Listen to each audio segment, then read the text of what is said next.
नमस्कार साथियों, जैसे दोस्त महिम में होता है, फ्री रहे तो किसी को फ़ोन लगा दिए। हालांकि दोस्त को होता रहता है कि कुछ मांग न ले, काहे कि फ़ोन का घंटी बजते रहता है और उसको लगता रहता है कि उठाए कि नहीं उठाए, कि कुछ मांग देगा।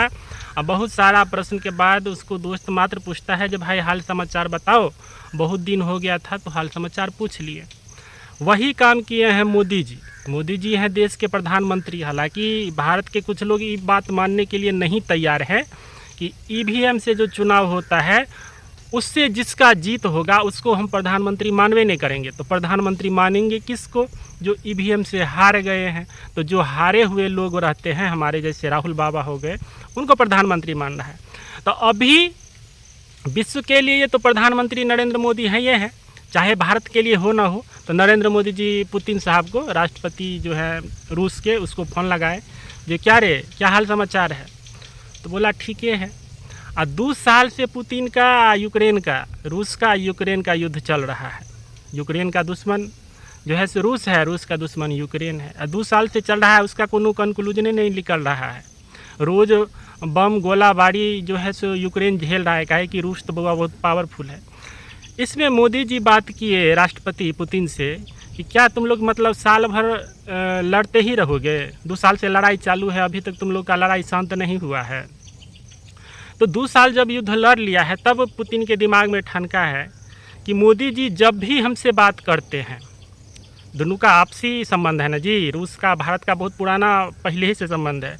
तो रूस के राष्ट्रपति ने कहा कि जब भी मोदी जी से हमको बात होता है तो कहते हैं कि जो आपका जो चल रहा है, रूस का और यूक्रेन का जो युद्ध चल रहा है, उस पर चिंता व्यक्त की है और उसके समाधान के लिए कह रहे हैं कि आप लोग युद्ध कब रोकिएगा।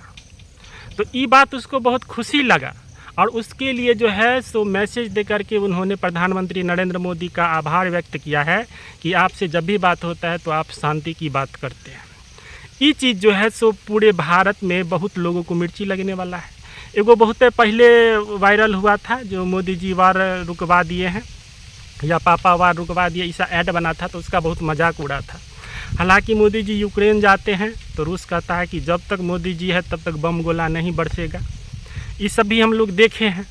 आज देखिए इजराइल जो है फिलिस्तीन पर इतना बम गिरा रहा है, इतना गिरा रहा है कि आज ओवैसी जी को भी कहना पड़ रहा है कि मोदी जी आप इजराइल को कहिए कि आप जो है सो बम गोला रोकिए। तो आप लोग भले ही नहीं मानिए मोदी जी को प्रधानमंत्री, लेकिन कहीं ना कहीं मोदी जी का इसमें शांति कराने में, सुलह कराने में हाथ रहता है। हालांकि भारत में अलगे लगता है कि जो भारतीय जनता पार्टी है वो सिर्फ और सिर्फ विवाद कराता है, तोड़ने का बात करता है, जोड़ने का बात नहीं करता है। जोड़ने का बात सिर्फ राहुल गांधी जी करते हैं। जैसे अभी नव का विवाद छोड़ दिए हैं, मनुस्मृति और संविधान। ये बात आपको मानना पड़ेगा कि इनके पास मुद्दा की कमी नहीं है। देश में किस हिसाब से हमें सत्ता मिल जाए, हालांकि सत्ता प्राप्त करने के लिए सफ़ेद झूठ सब बोलता है। मोदी जी बोले थे जो 15-15 लाख रुपया दे देंगे। जो थोड़ा समझदार आदमी था वो समझ गया कि ये जो है सो राजनीति में आना चाहते हैं, प्रधानमंत्री बनना चाहते हैं, इसलिए ये लालच दिए। लेकिन जब लोगों का खाता खुलने लगा ना, तो लोगों को लगा नहीं सीधे 15 लाख आएगा। तो झूठो बोला जाए तो सफ़ेद झूठ बोला जाए, जो कभी संभव ना हो। आप कह देते हैं हरियाणा में कि हम जलेबी का फैक्ट्रियाँ लगाएंगे।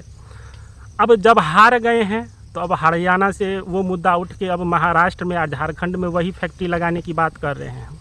इससे पहले पूरा देश में 8500 रुपया खटाखट बांट रहे थे हमारे राहुल बाबा। लेकिन हारने के बाद वही इनका मुद्दा कहाँ चला जाता है? कुछो तो अप्लाई करिए, कम से कम एको बार तो एको किस्त दीजिए। 15 लाख तो नहीं आया, एको बार जो 8500 मिल जाता तो लोगों को राहुल बाबा पे विश्वास होता और अगली बार जो आप चुनाव लड़ते, कहे कि हर साल तो चुनाव होबे करता है, तो उसमें आपको प्रधानमंत्री के तौर पर देखा जा सकता। तो बात हुआ, देखिए हम भी कहाँ भाग जाते हैं। जब मुद्दा उठाते हैं तो पूरा विश्व का मुद्दा, जैसे सबसे काबिल हम ही रहे। तो ज़्यादा दूर नहीं, हम मुद्दा उठाए थे कि रूस के राष्ट्रपति ने प्रधानमंत्री को धन्यवाद दिया है कि इनको अच्छा लगा कि शांति की बात आप करते हैं, तो बढ़िया बात है। लेकिन देश में तो बहुते लोगों को मिर्ची लगने वाला है ढंग से, काहे कि बहुत मजाक उड़ाते रहते प्रधानमंत्री का। जब इस तरह का स्टेटमेंट रूस का राष्ट्रपति दे रहा है, साधारण बात नहीं है, वो कह रहा है नरेंद्र मोदी के बारे में, तो बात तो कुछ न कुछ जायज़ है। जो देश के साथ साथ पूरे विश्व को शांति स्थापित कैसे है, इसके लिए पूरा का पूरा प्लान नरेंद्र मोदी जी के दिमाग में रहता है। और इस हिसाब का वो प्रयास करते रखते हैं। भले ही खराब लगे ना लगे, बढ़िया बात है, आप लोग आलोचना करते रहिए। तीसरी बार तो प्रधानमंत्री है ये ना जी, भले ही आप लोग नहीं मानिए कि वो प्रधानमंत्री नहीं है, लेकिन प्रधानमंत्री पर लिखाएगा तो वही जो तीसरी बार प्रधानमंत्री वही बने हैं। देखिए क्या क्या होता है।